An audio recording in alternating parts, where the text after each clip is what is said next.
Hello everyone, मैं राजू एक बार फिर से स्वागत करता हूं आप सभी का आपके अपने चैनल एजुकेशन पर्पस में। दोस्तों, आज के इस वीडियो में हम बात करने वाले हैं बहुत ही इंपॉर्टेंट टॉपिक के बारे में, जो कि है दोस्तों बीए के बाद क्या करें। जी हाँ दोस्तों, अभी के समय में आप में से बहुत सारे लोगों ने बीए कर ली होगी या फिर बीए ख़त्म करने वाले होंगे। बहुतों के तो रिज़ल्ट भी मिल चुके होंगे और बहुतों के रिज़ल्ट मिलने वाले होंगे। या फिर आप यदि क्लास 12th में हो या अभी आप प्राइमरी के स्कूल्स में भी हो और आपका डिसीज़न ये है कि आप बीए करने वाले हैं, तो आपके लिए ये वीडियो है कि आखिर बीए के बाद आपके पास कौन कौन से चॉइसेस रह जाती हैं जिसे आप ऑप्ट कर सकते हैं और जिसे लेकर जो है आप आगे पढ़ाई कर सकते हैं। तो चलिए दोस्तों, इन्हीं बातों को हम आगे डिस्कस करेंगे कि हम लोग आगे क्या करेंगे आफ्टर बीए। ठीक है दोस्तों, किस बेसिस पर आपको जो है कौन सी चीज़ें सेलेक्ट करनी चाहिए, ये वीडियो को पूरा देखने के बाद आपको पता चलेंगी कि आपका प्लान क्या होना चाहिए या फ्यूचर क्या होना चाहिए। क्योंकि बहुत सारे बच्चे ऐसे होते हैं दोस्त कि वे अपने दोस्तों के साथ या फिर अपने भाइयों के साथ जो है क्या कर लेते हैं, बीए तो कर लेते हैं, बीए भी जैसे तैसे फाइनल कर लेते हैं, लेकिन उसके बाद उन्हें ये समझ में नहीं आती है कि आखिर हम बीए के बाद क्या क्या कर सकते हैं। तो इन्हीं बातों की जानकारी मैं आपको देने वाला हूँ दोस्त। तो यहाँ पे एक लाइन जो है मैंने लिखा है, जो भी करो सोच समझ कर करो, क्योंकि ये आपका क्या चीज़ है, फ्यूचर का सवाल है। तो इस वीडियो में हम लोग बात करने वाले हैं कि बीए के बाद क्या करेंगे, जैसे कि एमए, बीएड, एलएलबी, एमबीए, ऐसे ही बहुत सारे कोर्सेज के बारे में हम आगे बताएंगे आपको। साथ ही साथ इसमें एक चीज़ मैंने और भी ऐड किया है, वो है दोस्तों कोचिंग। ठीक है, तो सभी के बारे में डिटेल में चलिए आपको जानकारी देते हैं। तो सबसे पहले हम लोग जानेंगे दोस्तों कि बीए करने के बाद आपके पास बहुत सारे करियर ऑप्शंस रहते हैं जिसके बारे में आपको पता नहीं होता है। या तो आप अपने सीनियर से पता कर सकते हैं या अपने टीचर से पता कर सकते हैं या जिनको जानकार है। ठीक है, और यदि आप हमारे चैनल से देख रहे हैं तो हम आपको जो है शिकायत का मौका नहीं देंगे, आपको पूरी जानकारी देने का अपने स्तर तक प्रयास करेंगे। ठीक है, तो अब बहुत सारे ऐसे जो है ऑप्शंस है जिसमें आप करियर बना सकते हैं, जिसका ऑप्शंस जो है मैंने आपको पहले ही बैनर पेज में दिखाई दिया है। तो चलिए दोस्तों समझते हैं। तो सबसे पहले हम लोग यहाँ बात करेंगे दोस्तों एमए के बारे में। ठीक है, एमए के बारे में हम लोग बात करेंगे, जो कि आफ्टर ग्रेजुएशन आप कर सकते हैं, बीए करने के बाद कर सकते हैं। तो एमए को जो है दोस्त हम लोग कहते हैं मास्टर ऑफ आर्ट्स, यानी इसका फुल फॉर्म क्या हो जाता है, मास्टर ऑफ आर्ट्स। तो आप एमए के बारे में क्या जान सकते हैं, दो चार लाइनें जो मैंने यहाँ पे लिखी हैं शॉर्ट में बताने का कोशिश करता हूँ आपको कि एमए जो है दोस्त बीए के बाद किया जाने वाला सबसे पसंदीदा कोर्स है। तो ध्यान दीजिएगा कि बीए जो है कंप्लीट करने के बाद बहुत सारे लोग जो है एमए की ओर बढ़ते हैं, आगे बढ़ते हैं, और इसे जो है पोस्ट ग्रेजुएट डिग्री यानी पीजी डिग्री भी कहते हैं, या पोस्ट ग्रेजुएट डिग्री लेवल का प्रोग्राम है जो कि दोस्तों बीए के बाद किया जाता है। एमए किसी एक सब्जेक्ट में अपना प्रोफेशन बनाने के लिए किया जाता है और इंडिया में लगभग सभी यूनिवर्सिटीज़ में यह कोर्स उपलब्ध है। ठीक है, इसके बारे में थोड़ा सा और डिटेल में जान लेते हैं दोस्त। ड्यूरेशन यानी इसका जो काल है, यानी इसका जो समयावधि है, लगभग जो है दोस्त, लगभग नहीं कंप्लीटली आपको 2 इयर्स लग जाते हैं रिजल्ट वगैरह आने तक में, और आपको जो आगे के कुछ भी प्रोसीजर होने तक में थोड़ा सा समय लगता है। यानी 2 इयर्स में जो है आप इस कोर्स को कंप्लीट कर सकते हैं। इसका एलिजिबिलिटी क्राइटेरिया क्या है, तो इसका एलिजिबिलिटी क्राइटेरिया है दोस्त bachelors degree in any discipline. ठीक है, यानी आप बीए भी किए हुए हैं तो आप इसको कर सकते हैं, यानी आप ग्रेजुएट हैं सिंपल, तो आप एमए जो है कर सकते हैं। ठीक है, इसके बाद जो है दोस्त मिनिमम परसेंटेज आपका कितना होना चाहिए। यदि आप किसी भी यूनिवर्सिटी में या किसी भी कॉलेज में एडमिशन लेना चाहते हैं जहां जो है अच्छे क्वालिटी के आपको जो है एमए से रिलेटेड जो है शिक्षा मिले, तो आपका मार्क्स जो होना चाहिए ग्रेजुएशन में 50% होना चाहिए। क्यों? क्योंकि बहुत सारे ऐसे कॉलेजेस होते हैं जिसमें जो है एडमिशन का जो प्रोसेस होता है वो मेरिट बेसिस पे होता है। ठीक है, तो ये भी ध्यान रखिएगा। उसके बाद है दोस्त एवरेज फीस कितनी है इसकी, तो एवरेज चार्ज जो है इसका वो है 50,000 पर एनम। ठीक है, यानी 50,000 पर एनम मतलब पर ईयर के हिसाब से यदि हम लोग देखें तो ये 50,000 है। ठीक है, और बहुत सारे ऐसे भी कॉलेजेस होते हैं, यहीं पे मैं एक पॉइंट बता देना चाहता हूँ कि प्राइवेट कॉलेजेस होते हैं जहाँ पे जो है बिना मेरिट के बेसिस पे जो है एग्ज़ाम बिना लिए भी क्या किया जाता है, जो है हम एडमिशन करवा सकते हैं, और वहाँ के चार्जेस जो है अलग अलग भी हो सकते हैं, ये भी आप ध्यान रखिएगा।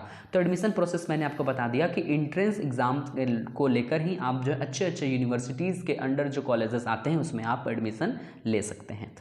तो चलिए दोस्तों, यदि बात करते हैं हम लोग कि एमए यदि आपका कंप्लीट होता है तो आप जो है इससे रिगार्डिंग या इससे संबंधित कौन कौन से जॉब प्रोफेशन की ओर बढ़ सकते हैं। तो आप जो है व्याख्याता, सहायक प्रोफेसर, शोधकर्ता, हिंदी अनुवादक, पत्रकार, इन सभी चीज़ों की ओर जो है अपनी कदम या अपनी रुख को मोड़ सकते हैं। लेकिन दोस्तों ज़रूरत होती है एमए के बाद और भी कई सारे कोर्सेज करने की। यदि आपने एमए कर ली, ठीक है, यानी बीए कंप्लीट करने के बाद यदि आप एमए के लिए 2 साल देते हैं, ठीक उसके बाद यदि आपको आसानी से यदि नौकरी चाहिए, अच्छे तरीके से नौकरी चाहिए, अच्छे लेवल पर नौकरी चाहिए, सरकारी नौकरियां चाहिए, तो एक चीज़ ध्यान दीजिएगा दोस्त कि इसके बाद भी बहुत सारे कोर्सेज होते हैं जिसे आपको करना उचित समझा जाएगा। ठीक है, तो इन सभी चीज़ों को भी आप कर सकते हैं। एमए जो है करने के बाद जो अगर आसानी से नौकरी चाहिए तो आप बीएड की ओर आगे बढ़ सकते हैं। हालांकि दोस्त बीएड जो है बीए करने के बाद भी किया जा सकता है, लेकिन आप जो है एमए करने के बाद बीएड करते हैं तो इसके क्या फ़ायदे होते हैं वो समझते हैं।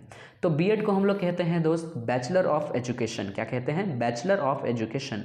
ये जो है 2 साल की डिग्री कोर्स है जिसमें मुख्यतः बच्चों को पढ़ाने के लिए अलग अलग तरीके से आपको पढ़ाया जाता है। समझ रहे हैं आप? यानी आप यदि बीएड कर रहे हैं तो आपको जो है आपके टीचर्स जो हैं, आपके मेंटर्स जो हैं आपको बताएंगे कि आपको बच्चों को कैसे डील करनी है और किस तरीक़ा से जो है उच्च स्तर की शिक्षा अपने बच्चों को देनी है।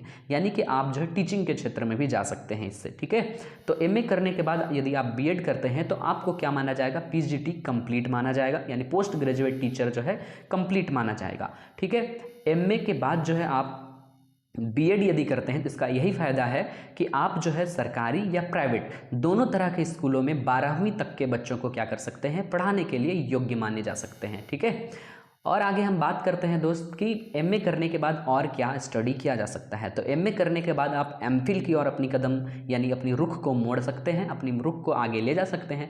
अब एमफिल के बारे में थोड़ा सा समझ लेते हैं।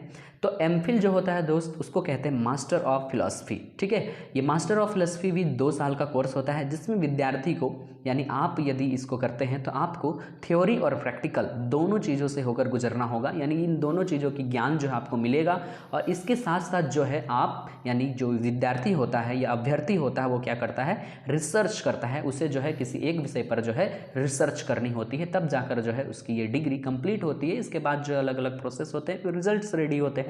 ठीक है, इसके बाद जो है दोस्त पीएचडी, जो कि बहुत ज़्यादा इंपॉर्टेंट होता है। एमए करने के बाद जो है यदि आप पीएचडी करते हैं तो ये जो है एमफिल से थोड़ा सा ऊंचा माना जाता है। ठीक है, यानी कह सकते हैं कि एमफिल से ऊंचे लेवल की पढ़ाई होती है और इसमें विद्यार्थी को अपने चुने हुए विषय में थ्योरी पढ़ना होता है और रिसर्च भी पूरी करनी होती है। ठीक है, या जो डिग्री होती है मिनिमम 3 इयर्स के लिए होती है और मैक्सिमम जो है आप जितने जो है टाइम लगाएंगे आप जो है इस रिसर्च को, अपने रिसर्च को पूरा करने में, यानी कह सकते हैं कि लगभग 3 से 6 साल तक जो है ये डिग्री कोर्स होता है।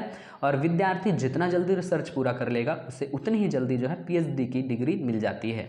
ठीक है, अब इस पीएचडी करने का क्या है, इसका इंपॉर्टेंस क्या है ये समझते हैं। तो पीएचडी की पढ़ाई करते हैं यदि आप, तो पीएचडी कंप्लीट करने के बाद क्या कर सकते हैं आप? किसी भी कॉलेज या यूनिवर्सिटी के बच्चों को क्या कर सकते हैं? पढ़ा सकते हैं। ठीक है, तो ये थी दोस्तों एमए के बाद किए जाने वाले कोर्सेस। अब हम लोग बात करते हैं बीएड की। ठीक है, तो ये एमए के बाद नहीं, ये ग्रेजुएशन के बाद किया जाने वाला बीएड है। इसके बारे में आज हम लोग चर्चा करेंगे इस पे। ठीक है, तो बैचलर को जो है बीएड को हम लोग कहते हैं बैचलर ऑफ एजुकेशन।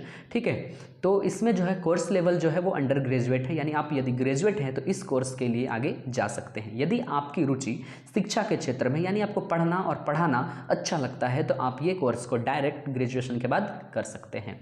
तो इसमें जो ड्यूरेशन लगता है दोस्त, इसमें लगता है 2 इयर्स का ड्यूरेशन लगता है। इसकी एलिजिबिलिटी क्राइटेरिया जो है वो है हमारे बैचलर्स डिग्री, जो कि मैंने अभी ही बता दिया। ठीक है, इसके बाद जो सिलेक्शन प्रोसीजर जो होता है वो कई माध्यम से होता है। अलग अलग कॉलेजेस, अलग अलग यूनिवर्सिटीज़ के द्वारा जो है उनके द्वारा तय किए जाते हैं। लेकिन जो ओवरऑल यदि हम लोग इसका स्ट्रक्चर पता करते हैं तो हमें पता चलता है कि मेरिट और इंट्रेंस बेस्ड पर भी क्या होते हैं, ये बीएड पर जो है एडमिशन ले लिए जाते हैं। ठीक है, मेरिट यानी आपने जो है ग्रेजुएशन में कितना मार्क्स लाया, इसके आधार पर जो है आपका एक मेरिट लिस्ट रेडी होता है। उसके बाद जो आपका एडमिशन अलाउ किया जाता है। और बहुत सारे ऐसे भी कॉलेजेस होते हैं जहाँ पे आपको एप्लीकेशन फॉर्म भरना होता है, आपको एंट्रेंस एग्जाम देनी होती है, उसके बाद आपका मेरिट लिस्ट बनता है। ठीक है, तो ये आप ध्यान से समझ लीजिएगा। इसके बाद जो इस कोर्स के लिए फ़ी कितनी लगती है, तो इसके लिए अब हम लोग चलिए बात करते हैं। तो लगभग 1,20,000 जो है इसमें इस कोर्स को कंप्लीट करने में आपको लग जाते हैं। ठीक है, और बहुत सारे ऐसे भी होते हैं अगर यदि आपने अच्छे तरीक़ा से एंट्रेंस एग्जाम लिख कर अच्छे तरीक़ा से मेरिट बनवा लिया हो, अच्छा नंबर्स लाए हो, तो आपको गवर्नमेंट कॉलेज भी मिल सकती हैं, सेमी गवर्नमेंट कॉलेज भी मिल सकती है। तो हालांकि अलग अलग कॉलेजेस में, अलग अलग गवर्नमेंट कॉलेज में, सेमी गवर्नमेंट में या प्राइवेट में जो है क्या होते हैं, अलग अलग फ़ी जो है डिसाइड किए जाते हैं। तो अब हम लोग बात कर लेते हैं जॉब्स की। यदि आप बीएड किए हुए हैं ठीक है, यानी बीए के बाद जो आपने बीएड किया तो आप क्या कर सकते हैं आगे, आप school teacher, content writer, principal, ये सब सारी चीज़ों के लिए जो है एलिजिबल हो सकते हैं। ठीक है, तो दोस्तों यहीं पे मैं आपको बता दूं, यदि बीएड से रिलेटेड आपको संक्षिप्त में जो है या फिर कह सकते हैं बहुत ही विस्तार पूर्वक जानकारी चाहिए तो इससे रिलेटेड वीडियो जो है मैं आगे लाने वाला हूँ। ठीक है, तो वेट कीजिएगा उसके लिए। अगला जो है दोस्त, आप यदि बीए किए हुए हैं तो आप एलएलबी की ओर आगे बढ़ सकते हैं, यानी ये हमारा तीसरा कोर्स होगा। ठीक है, हमने बात किया अभी तक एमए के बारे में, एमए के बाद क्या क्या चीज़ें हो सकती है उसके बारे में, उसके बाद बात किया हमने बीएड के बारे में। अब हम लोग बात करेंगे एलएलबी के बारे में। ठीक है दोस्त, तो इसमें जो है सिंपल वे में यदि हम आपको कहें तो इसमें यदि आप वकील यानी वकालत जैसे चीज़ों में जो इंटरेस्ट रखते हैं, ठीक है, केस वगैरह सॉल्व करने में आपको ज़्यादा इंटरेस्ट लगता है तो आप जो है इसकी ओर जो है अपनी रुख मोड़ सकते हैं। यानी बीए के बाद जो है एलएलबी एक ऐसी पढ़ाई है जिसको करके जो है आप वकील बन सकते हैं। इसके साथ लॉ से संबंधित कई जॉब्स जो हैं वो आपको दिए जा सकते हैं। तो इसके बारे में भी अगर डिटेल में जानकारी चाहे, चूँकि वीडियो में यदि मैं अभी ही इन सब चीज़ के बारे में डिटेल में बताऊँगा दोस्त तो ये वीडियो बहुत ज़्यादा लंबा हो जाएगा। ठीक है, तो यदि इन सब चीज़ों के बारे में डिटेल में आपको जानकारी चाहिए तो आप मुझे क्या करें, कमेंट करें, और उस कमेंट के बाद जो है हम आपके लिए सेपरेटली एक वीडियो जो है बना सकते हैं। तो यदि आप इनमें कह सकते हैं जैसा कि आप केस वगैरह जो है सॉल्व अच्छा तरीक़ा से कर लेते हैं तो इन सब चीज़ों में यदि रुचि रखते हैं तो आप इस विषय की भी पढ़ाई कर सकते हैं। चलिए आगे बढ़ते हैं। इसके बाद जो है दोस्त एमबीए, जो कि बहुत ही अच्छा कोर्स होता है, जो कि आप बीए करने के बाद भी कर सकते हैं, क्योंकि एमबीए बहुतों को ये लगता है कि जो कॉमर्स बैकग्राउंड से बच्चे आते हैं वही जो है एमबीए कर सकते हैं, लेकिन ऐसा भी नहीं है। आप जो है यदि बीए भी किए हुए हैं, ठीक है, यानी बैचलर ऑफ आर्ट्स भी हैं, तो आप एमबीए की और अपना रुख आगे मोड़ सकते हैं। तो दोस्तों एमबीए का फुल फॉर्म होता है मास्टर ऑफ बिजनेस एडमिनिस्ट्रेशन। यह जो है बीए के बाद भी किया जाने वाला सबसे ज़्यादा पसंद किया जाने वाला कोर्स है, जिसमें छात्रों को बिजनेस से जुड़ी समस्याओं को हल करना, बिजनेस करने के तरीके, ये सब सारी चीज़ें जो हैं सिखाए जाते हैं। यानी आप कह सकते हैं कि एमबीए जो है एक प्रकार से बिजनेस से रिलेट रखता हो, और यदि आपको इन सब चीज़ों में आगे बिजनेस के रिगार्डिंग जो है बिजनेस से रिलेटेड जो है बहुत सारी चीज़ों के बारे में जानकारी दी जाएंगी। ठीक है, अब जो है बात कर लेते हैं इसके ड्यूरेशन के बारे में। ये भी 2 साल का कोर्स होता है। इसमें मिनिमम क्वालिफिकेशन क्या मांगा जाता है दोस्त, तो इसमें मिनिमम क्वालिफिकेशन मांगा जाता है बैचलर्स डिग्री, यानी आप ग्रेजुएट हैं तो आप जो है एमबीए का फॉर्म भर सकते हैं। हालांकि एमबीए जो है उसका सिलेक्शन प्रोसीजर अलग अलग है, सिलेक्शन प्रोसेस अलग अलग है, इंट्रेंस एग्जाम भी दे सकते। बहुत सारे कॉलेज होते हैं जहाँ पे डायरेक्ट जो है आपके एमबीए के लिए एडमिशन लिए जाते हैं, लेकिन बहुत अच्छे अच्छे यूनिवर्सिटी में, अच्छे अच्छे कॉलेज में यदि आपको एडमिशन चाहिए तो पहले जो है आपको फॉर्म अप्लाई करना होगा। एडमिशन फॉर्म अप्लाई करने के बाद जो है आपको एग्ज़ाम की तैयारी पहले से ही करनी होती है। उसके बाद जो है आपको एक एंट्रेंस एग्ज़ाम देना होगा, उसके बाद आपका मेरिट बनेगा, उसी बेसिस पे जो है आपको जो है गवर्नमेंट या फिर जो है प्राइवेट कॉलेजेस जो हैं या यूनिवर्सिटीज़ जो हैं, अलग अलग यूनिवर्सिटीज़ हैं, वहाँ जो आपको सीट मिल सकती है। तो आप इस तरीके से जो है एमबीए के लिए आगे जा सकते हैं। अब हम लोग समझ लेते हैं पॉपुलर एमबीए एंट्रेंस एग्ज़ाम्स। ठीक है, अब एमबीए के बहुत सारे एंट्रेंस एग्ज़ाम्स होते हैं, जैसे कि यहाँ पे देख रहे होंगे कैट, मैट, सी मैट, एन मैट और जी मैट। इसके अलावा भी बहुत सारे होते हैं जिसको जो है मैंने यहाँ पे नहीं लिखा है, हालांकि ये जो है बहुत ज़्यादा इंपॉर्टेंट, इसलिए मैंने 4-5 ऑप्शंस आपके लिए लाया है। अब समझ लेते हैं दोस्त कि यदि आप एमबीए करते हैं तो आपको क्या जानकारी मिलेगी। विशेष रूप से यदि हम कहें तो यदि आप एमबीए कर लेते हैं तो आप इन सब चीज़ों के विशेषज्ञ हो जाएंगे, जैसे sale, marketing, finance, human resources, operations, digital marketing, business analytics. ठीक है, तो इन सब चीज़ों के बारे में जो है आप बहुत ज़्यादा रुचि रखते हैं तो आप जो है एमबीए कर सकते हैं, और इसके विशेषज्ञ के रूप में जो है आपको तैयार किया जाता है। इस तरीके से बिजनेस रिलेटेड जो है चीज़ें आपको सिखाई जाती हैं, और जो भी समस्याएं आपको बिजनेस रिलेटेड आती हैं उनको सॉल्व कैसे किया जाता है, उनको टैकल्स कैसे किए जाते हैं, और बहुत सारे इनोवेटिव आइडिया के साथ जो आपको पढ़ाई करवाया जाता है। इसके बाद हम लोग बात कर लेते हैं मेजर जॉब्स के बारे में। यदि आप एमबीए किए हैं तो बहुत सारे अभी भी प्लेटफॉर्म हैं जिसको जो है मैंने एग्जाम्पल के तौर पर रखा है, हालांकि बहुत सारे जो है इसके कह सकते हैं हम लोग आगे रास्ते निकलते हैं, लेकिन यहाँ पे जो है कुछ कंपनीज़ के नाम मैंने लिखी हुई है, जैसे अमेज़ॉन, जिससे जो है आप भलीभांति परिचित होंगे, फ्लिपकार्ट, माइक्रोसॉफ्ट कंपनी, और इसके अलावा भी बहुत सारे कंपनीज़ होते हैं जहाँ पर जो है आप अपनी जॉब के लिए अप्लाई कर सकते हैं। ठीक है, या फिर अपना खुद का बिजनेस भी कर सकते हैं। इतना आइडिया तो आपको एमबीए करने के बाद भी मिल जाता है। आज भी इस युग में, इस काल में बहुत सारे ऐसे लोगों को आपने देखा होगा जो एमबीए करने के बाद जो अपनी खुद की बिजनेस चला रहे हैं और करोड़ों की जो है उनकी कंपनी है। ठीक है, अब हम लोग आगे बात कर लेते हैं, यदि आप इन सब चीज़ों में अपना इंटरेस्ट नहीं रखते हैं, आप चाहते हैं कि आप कुछ अच्छा कोचिंग कर लें और अच्छा जॉब पा लें, तो आप निम्न चीज़ों की कोचिंग कर सकते हैं, जैसे UPSC, railway, state PCS, banking, SSC या फिर बहुत सारे ऐसे कोर्सेज होते हैं। ठीक है, तो इन सब चीज़ों की कोचिंग जो है आप कर सकते हैं। लेकिन बहुत सारे ऐसे भी फॉर्म निकलते हैं, जैसे बैंकिंग हो गया, रेलवे हो गया, जहाँ पे जो है आपको बैचलर डिग्री में कुछ मार्क्स जो है क्या किए रहते हैं, कंपलसरी किए रहते हैं, जैसे 50% मार्क्स होने चाहिए, फिर 60% मार्क्स होनी चाहिए। तब जो है जब फॉर्म ये जो है निकालेंगे तभी आपको ये चीज़ें के बारे में आपको पता चल पाएगा। हालांकि आप जो इन सब चीज़ों की कोचिंग कर सकते हैं। तो यदि इनके बारे में भी आपको इन डिटेल में चाहिए कोई इन्फॉर्मेशन, तो आप मुझे कमेंट करने में बिल्कुल भी ना हिचकिचाएं। कमेंट बॉक्स ओपन करें और हमें कमेंट करें। यदि आपके कुछ भी जो है कमेंट्स हमारे पास आते हैं तो हम तुरंत जो है इनसे रिलेटेड जो है वीडियोस आपको उपलब्ध करवाएंगे।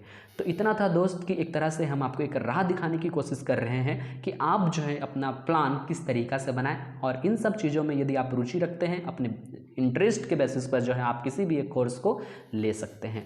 तो इतना ही था दोस्तों इस वीडियो में। मिलेंगे आगे के वीडियो में, तब तक के लिए बाय। अपना ख्याल रखिएगा। Thank you so much.